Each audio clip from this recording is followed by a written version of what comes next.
UP में क्यों बिखर रहा एनडीए का कुंदा? यूपी में चल रही प्रेशर पॉलिटिक्स या कुछ और? क्या है बीजेपी का खास प्लान? आइए जानते हैं विस्तार से। बीजेपी के यूपी में सहयोगी दलों के बयानों से केंद्रीय नेतृत्व सतर्क हो गया है। यूपी में बीजेपी के सहयोगी दल लगातार दबाव की राजनीति कर रहे हैं। इस दबाव को खत्म करने के लिए बीजेपी ने तय किया है कि सहयोगी दलों के नेताओं को यूपी के बोर्ड, निगम और आयोगों में समायोजित किया जाएगा। बीजेपी अपने संगठन के कार्यकर्ताओं को भी इन पदों पर समायोजित करने में लगी है। अब इन पदों की सूची में सहयोगी दलों के कुछ नेताओं को भी शामिल करने की तैयारी है। दरअसल यूपी में कई बोर्ड, निगम और आयोगों में पद खाली हैं।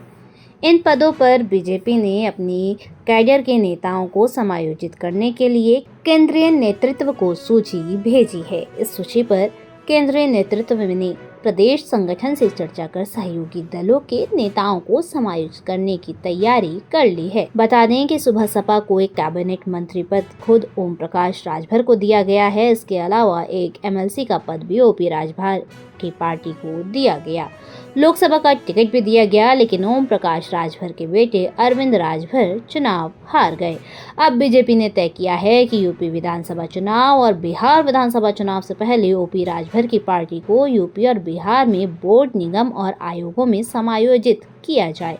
हालांकि ओपी राजभर ने बिहार सरकार के आयोग और बोर्ड, निगम में 3 पदों की मांग की है। यूपी में भी कुछ मांगे हैं जिन्हें केंद्रीय नेतृत्व ने पूरा करने का मन बना लिया है। वहीं निषाद पार्टी को भी बोर्ड, निगम और आयोगों में समायोजित करने की तैयारी बीजेपी ने कर ली है। बीजेपी की शर्त है ये पद परिवार के अलावा निषाद पार्टी अपने कार्यकर्ताओं को देगी। इस दिशा में निषाद पार्टी के अध्यक्ष संजय निषाद से बीजेपी चर्चा भी कर चुकी है। अपना दल एस के कुछ कार्यकर्ताओं का समायोजन करने की तैयारी बीजेपी ने कर ली है।